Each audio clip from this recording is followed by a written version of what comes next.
Hi, everyone. I'm Erika Steinberg, and welcome to Around the Ladder. This is the podcast where we explore the unexpected paths of career journeys. Many of us are familiar with the phrase climbing the corporate ladder, but what about when your path doesn't follow a straight line? I love the idea of going around the ladder and really carving out a different kind of career path. My own journey took this route. After 25 years as an employee, I realized I'm an entrepreneur, and I'm not alone in this. And the Around the Ladder podcast is an opportunity for me to talk to others about their journeys. Today, I'm happy to welcome Dr. Erika Powell. Connection and creativity are at the heart of Dr. Powell's approach as a coach, facilitator, and consultant. For nearly 2 decades, she has been celebrated for guiding leaders and teams toward a deeper understanding of themselves and others, especially during moments of tension, difference, or emotional disconnects. Her gift really is bringing unspoken truths to the surface, fostering authenticity. This also strengthens relationships, it deepens connections. And she's using art, mindfulness, nature, and storytelling, and she guides individuals and teams through transformative breakthroughs. This approach fosters a deep connection, it empowers meaningful change, and equips people to navigate challenges with clarity and purpose. And ultimately, it helps them thrive while staying authentically connected. When we first met, Dr. Powell and I clicked immediately, and we talked about everything under the sun. And I love how she helps organizations. I'm so excited to have her here so we can continue our conversation. And of course, we are both named Erika, so we don't confuse anybody. I'll be Erika right now, and you'll be Dr. Erika. How does that sound? That works. Great. I'm so happy to have you here. So there are so many things that I would like to, as you know, I came up with a bunch of questions that I shared with you. I don't know that we'll get to all of them in the time that we have, but let's start with your background and the work that you're doing now. Can you share a little bit about that? I'm super excited to be here with you too. It's like, yay. I love our conversation so much, and I love being able to bring them to a wider audience. So my background, I am what happens when you combine anthropology, linguistics, and education and art. If all three or all four of those got together in a room and said, we want to make a baby, that would be me. All grown up now. Um, that's what I studied when I was in school. I didn't actually study art. I think that was just already, that was like my Pokemon superpower that already came pre-baked in this model. And I've been in learning and development all of my career. So I started as a K through 12 teacher, then I got into curriculum design for corporate, and then I got into facilitation and technical training. So everything from like, hey, how do we get people up on a power line to make sure that they don't zap themselves or make the news in a bad way by pulling down the grid, to like, what does it really take to be a good leader? And what does it take to be a good team member? So now I'm a coach and I have my own consulting practice that really focuses on leadership and team development. I love that. And I love first of all, I didn't realize that you didn't have a background in art, that just came naturally to you. That's a It was very my Pokemon pre-deck. Yeah. that's a good one to have. I can't remember what mine was. But so tell me when you were thinking about your business, what really inspired you to blend traditional leadership development that you do have a very strong foundation in with the creative and art-driven approach that you take? I found that it just wasn't working. The traditional approaches, when I looked at like, well, what do new generations in the workforce want? What do they need to become leaders? And I don't want to drop any names, but like the old guard wasn't really resonating with folks. The other piece of that was there's this place in leadership development where the traditional approach was falling flat. It was still very like, I'm the leader, I'm the manager, and now I have this toolbox of things that I can use to get you to do what I want or need you to do. And what across the board, and maybe this is the work that I've done as an anthropologist, is really about deeply listening to what's there and what's underneath the surface. What I started to see that work is in and of itself a creative act.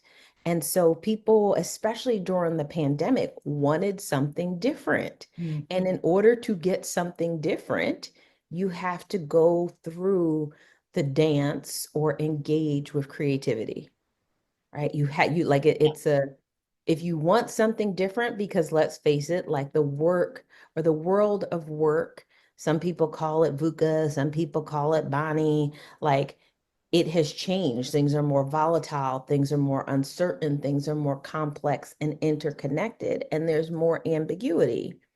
We can't apply the same models to it. We Yeah. actually have to become more people centered, and we have to learn to relate to each other, and we have to like take advantage of our creativity and engage in that to create something new. So that's what made me say, hey, we got a chimera here. I need to blend the two. And also from a personal standpoint, a friend of mine had said a couple of years ago, she was on a podcast and it just stuck with me. From a personal lens, she had said that for herself, she just could not afford to live compartmentalized anymore. Like the energy that it took Hmm. to maintain two selves, like, oh, here's my professional self, and then here's my real self. The cost, just from an energy management standpoint, was too great. And that really stuck with me. And it made me think like, oh wow, yeah, trying to, I like how you started, Erika, like the why behind your podcast, like trying to climb the ladder was actually not in line with who I am authentically and what my energy wants and needs to express in this world. Absolutely. That so resonates with me. And it feels like by using art, you're unlocking a different side of your brain. So art is it right side? I always mix up Don't get what's me right. lying. I often mixes it right or left. Um, I can't remember right and left to save my life. How I think But of it it, unlocks that side, whichever yeah, one it it unlocks is. the other. Yes. But how I like to think of it is like, there's detail oriented and there's big picture. There's the intuitive self, and then there's the observing and sensing self. There's the practical self, Mhm. and then there's the feeling self. And I think, and I really believe actually, that work and what we're seeing today in the world is really inviting us to marry the two. It can't Yeah. just be a, oh, I thought my way through this. This is the right answer according to the spreadsheet, because there's a big feelings piece that's still very much there. Yeah. Yeah. And so many organizations are very mind driven. And so how can you bring some of the uh, heart forward Yeah, feeling to yeah, to the workplace where traditionally you've really split the two. You have, absolutely, yeah, like that show absolutely. Severance, where you literally have us Yeah, with the connection. yeah, yeah. I have learned through my work with clients that our best solutions for ourselves and for our teams are found when we go into that heart space with each other. Yeah, And yeah. when we're willing to go into the feeling space. So case in point, folks who say we're going to roll out this big project, and they have their project plan and they have their project manager and they have all the things, and like on paper the project was complete, the milestone was met. But when you actually go into the organization, and when I'm actually in either coaching mode or when I'm in facilitation and training mode, there's feelings that are still very much unresolved, Mhm. that are what I when I'm working with a CEO or a president of an organization, I'm like, or a director, VP, whatever the higher level, I'm like, there's some unresolved feelings there that are eclipsing your profits, that are eclipsing your engagement, that are eclipsing your employee morale. That if we could go into heart space, and if we could go into relational space and feeling space, I promise you, I guarantee you, you will see a Tina turn around. Love it. So take me into one of the workshops. What does that look like when you bring together a group of people Yeah. and, just take me through it. I'd love to, and I'm particularly interested in, uh, the transformations that you've seen. Yeah, yeah. I'll take you into my one of my favorite ones. So, a couple months ago, I got to work with an executive team and they were having beef. And there was an unspoken gripe somewhere in the group, but it was kind of like the hot potato game or like a who done it, who's hiding the egg, who's hiding the potato. Not I, said the cat. I don't have it. No, it's not me. And so what people were saying on the surface was everything's all good. Yeah, we like each other. We're a strong team. But behind the scenes, and why the CEO called me in was because behind the scenes, it wasn't all good. And that tension was very, very much felt and Mhm. palpable, right? And it would play out in little things like, oh, how come there's tension around this simple thing? Because there's gripe. There's something that wants to be surfaced. So I came in for a full day workshop and it was the funnest engagement because what I had them do was work with clay. Just simple clay, the stuff that you can get off of Amazon and Uh-huh. that most parents are like terrified if it gets stuck in the Yeah. carpet. The little air dry clay. And I said, I gave them a really yummy prompt, which was, I want you to create a sculpture of what things are like right now. And then I want you to create a sculpture of what you think, what you want them to be like. And so they all got to create like basically two sculptures. Uh-huh.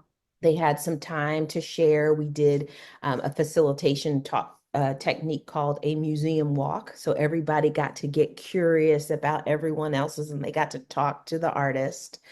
Um, and then I said, all right, new round, because I love games. Like, as you can tell, I'm talking about Pokemon in the opening minutes, right? And so I said, okay, now the game is create one sculpture based off of all of these different sculptures. Wow. That really got them working together. And from there, we were able to surface what the real issue was. And that at the end of the day, it was that one of the team members felt really betrayed by someone else, even months prior to when we had met, and just felt like they didn't have their back. And that was actually keeping the whole group from moving forward.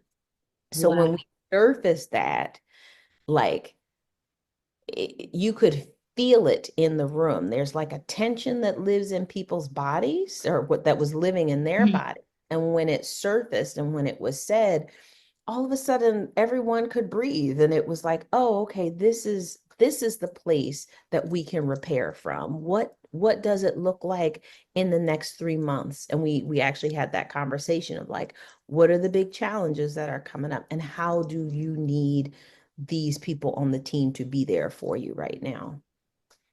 That is, I love that. And it brings up a question for me. Are there ever times in a workshop like that where somebody will say, oh, I think that where somebody will surface something, an issue, and maybe it feels for a moment like, oh, that's it, but you haven't had that release yet. So almost like a false, what is a false False positive? positive. Yeah. Yeah, yeah, yeah. That's why I use art because it really, one, prevents us from getting the false positive. Like it gets us past that level of let me just say what I think they want me to say. And so you actually get more of an authentic response. And then part of what I do as a facilitator before we close is there anything else that wants to be present? Is there anything else that we need to put? And this is where I really like to marry the arts with the practical. We'll be having another one of these. What do we want to put on the top of our agenda for the next time we have this conversation? So you raise a really deep point, and I don't know if you realize how deep that point was. Like that false positive is an indicator that it's not a one and done.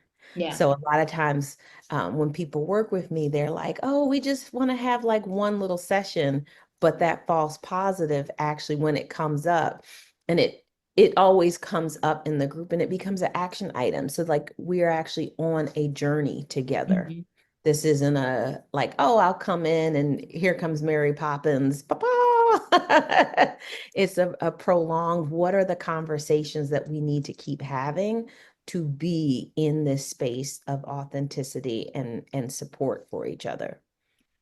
That makes sense because whenever, so many things when you're doing the kind of work that you do, if somebody's in therapy, if any number of things, training, you uncover layers. There are Yeah, always layers. So maybe that's really just, it doesn't, I don't, maybe it's not that it was false, it was just the first layer.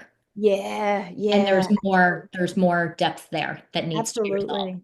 Yeah, I love that idea of layers because in art, we will often work in layers. In Mhm. painting, right? You'll paint the first color down on your canvas. You'll actually prime the canvas and Yeah. then come back and you like add another piece if you're working in acrylics, and then you might add more to it.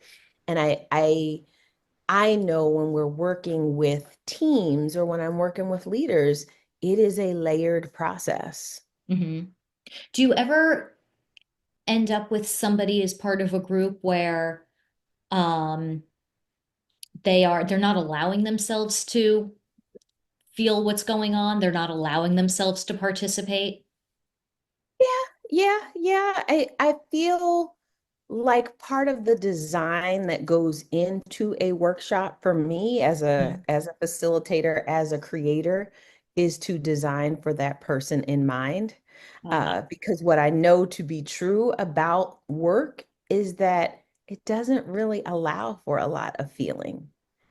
So yeah. like if there's a design consideration that I have to account for is like, okay, this is kind of taboo to even talk about how we feel about the latest and greatest KPI or the latest and greatest thing on our task list that we got to do.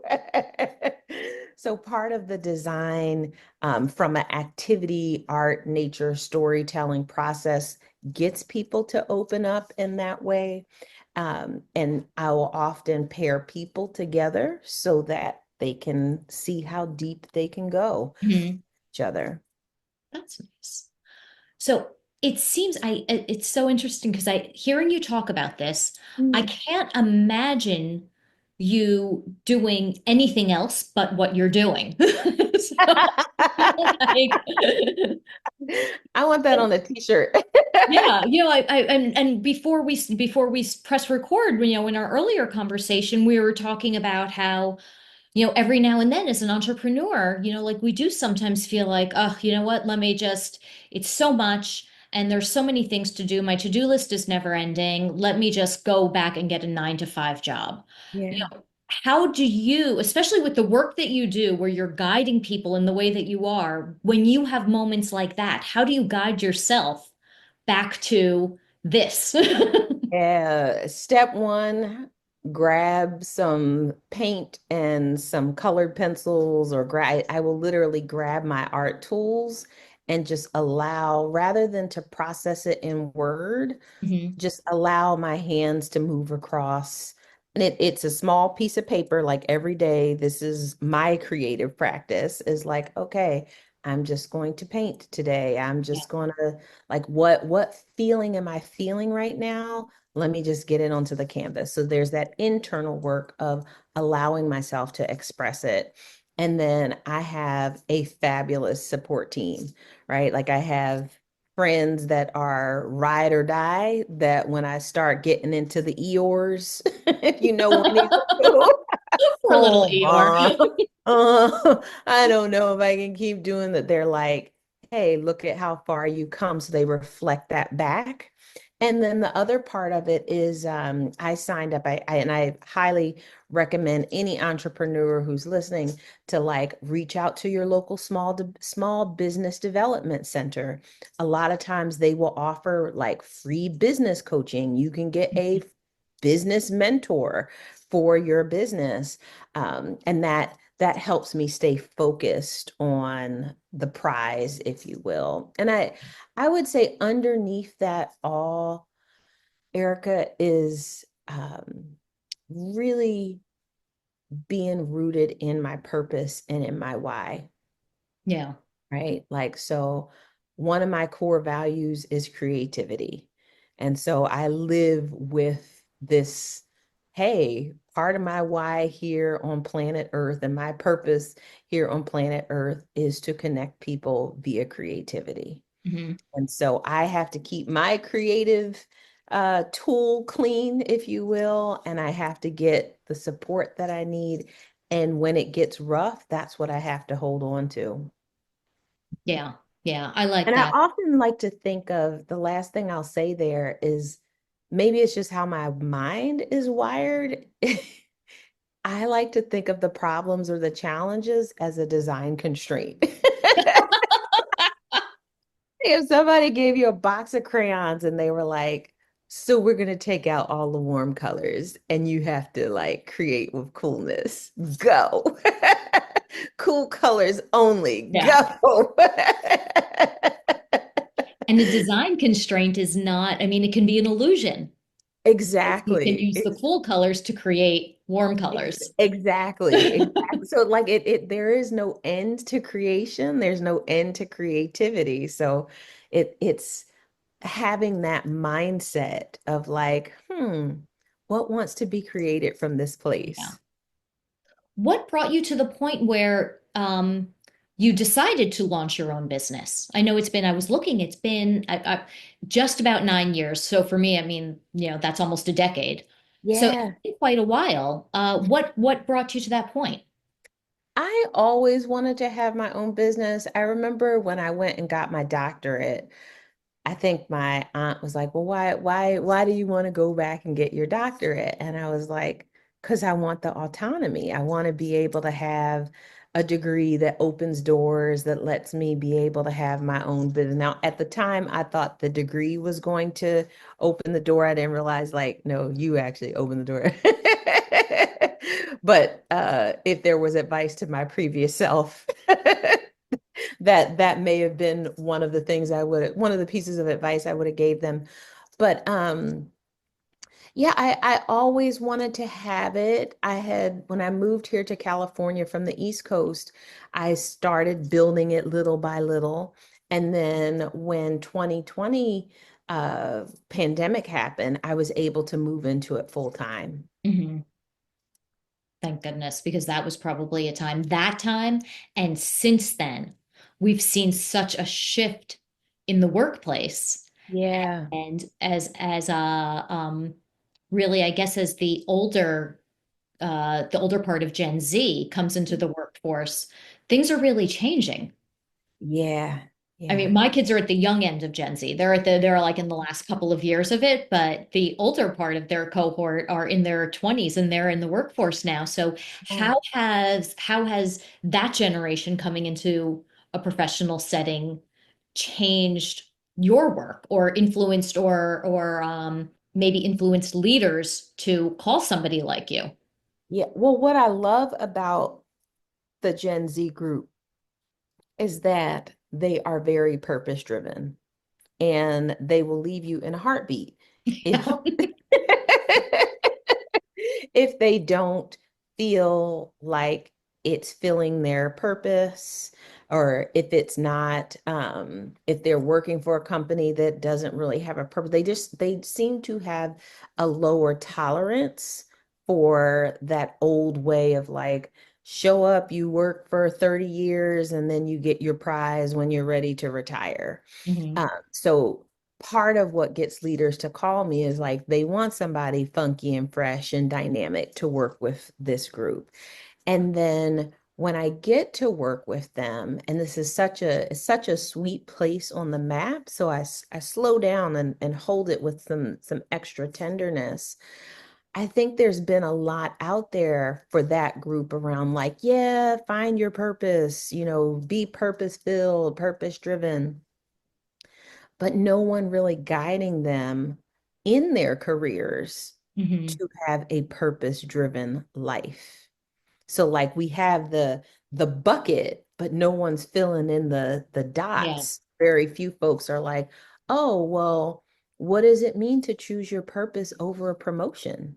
Mhm. What does it mean to choose your purpose over uh, leaving that job? Or maybe you do leave the job because your purpose is actually in this job. And so that's where I come in when I'm wearing that coaching hat, is really supporting people to have those are very unique conversations and very intimate conversations. Yeah, it reminds me of my son who's he's 17. He's a junior in high school now. Mm, And he has, in at this by this point of his life, he's dealt with some pretty significant challenges of his own with anxiety and mm, depression.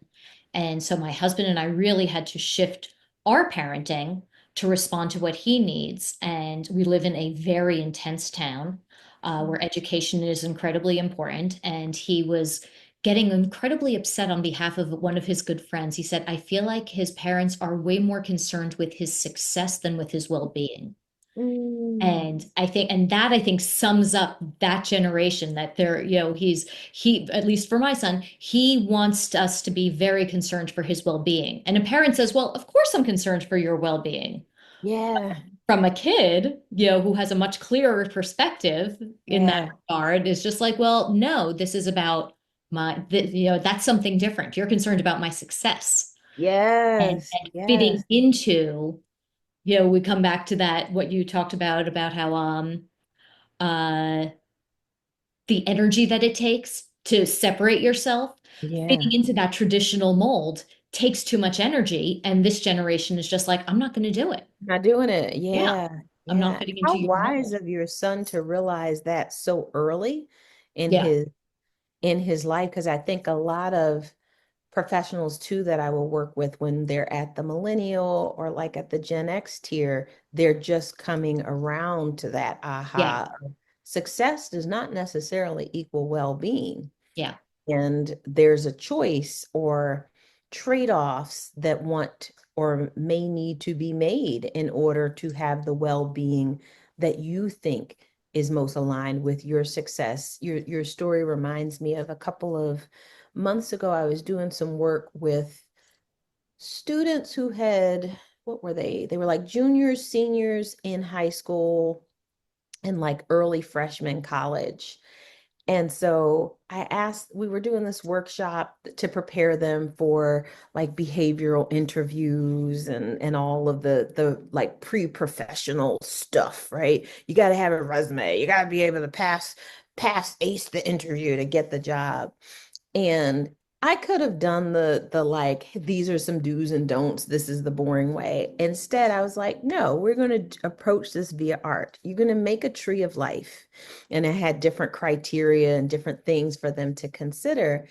And one of the things that the one of the students said back to me was like, wow, this was really helpful because no one had asked them to think about themselves in their life. They had always Ah, been like, well, what do you want to be when you grow up? Or you got to go to college, or you got to do this, this, this. But no one had actually had them look at their strengths, their challenges, the things that they valued, the things that they like. And that was really transformative for the students that were in that workshop because no one had asked them. They had an opportunity to think about that and to create around that. So then when I told them, okay, towards the end of the workshop, like the last hour, now you're going to actually do a interview and now we're going to do some networking.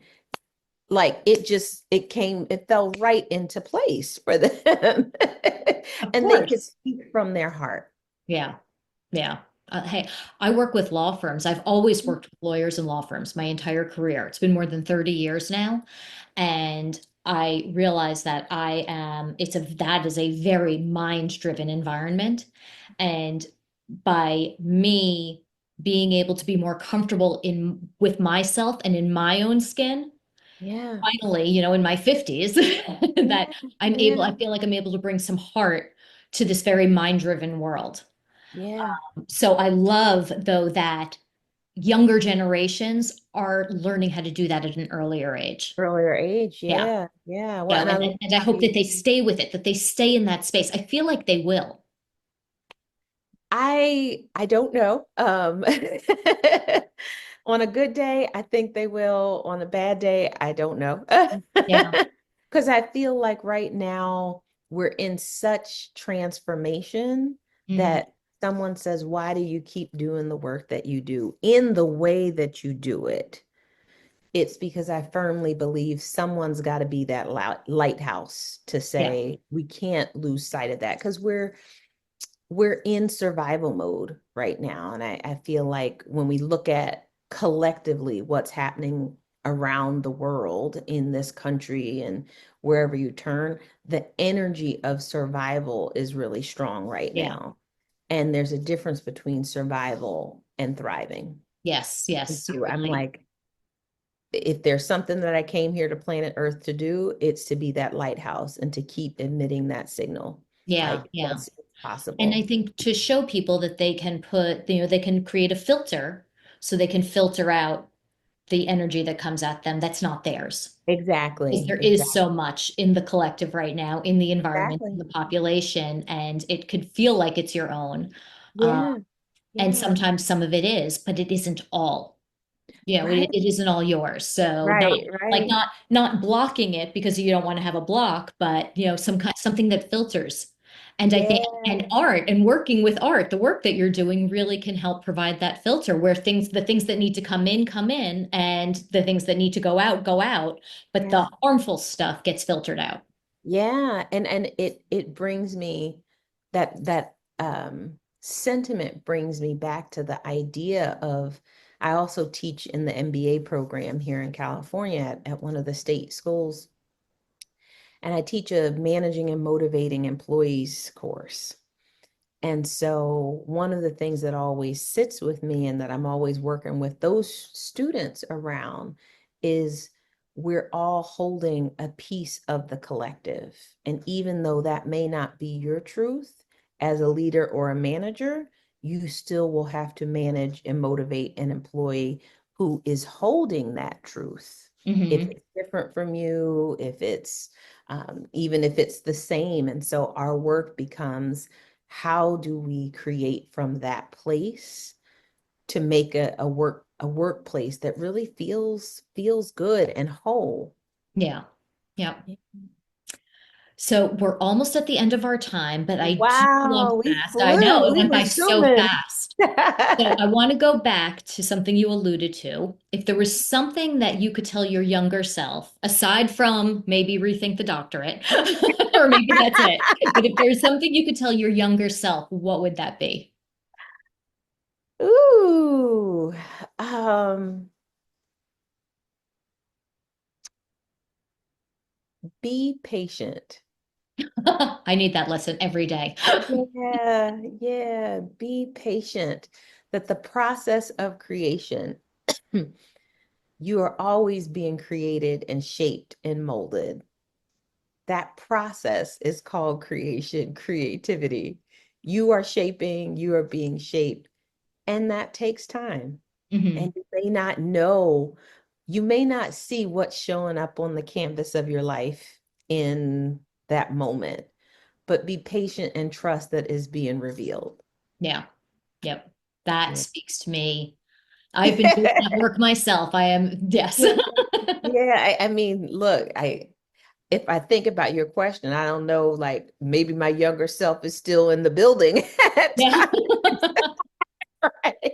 Like that is a message that I keep coming back to over and over and over again. I had a therapist years ago that summarized it even more beautifully, where she was like, trust your life, Yeah. trust your life. Yep. I feel like my older self comes back, is looking back at me now, younger for her, Yeah, saying, yeah, be patient. It's all unfolding. Let it unfold and trust it. yeah, yeah. And follow the color that feels good. In process painting, we often do that. We're what I love about process painting is like you don't go in saying, I want to paint sunflowers or I want to paint this, that, and the sort.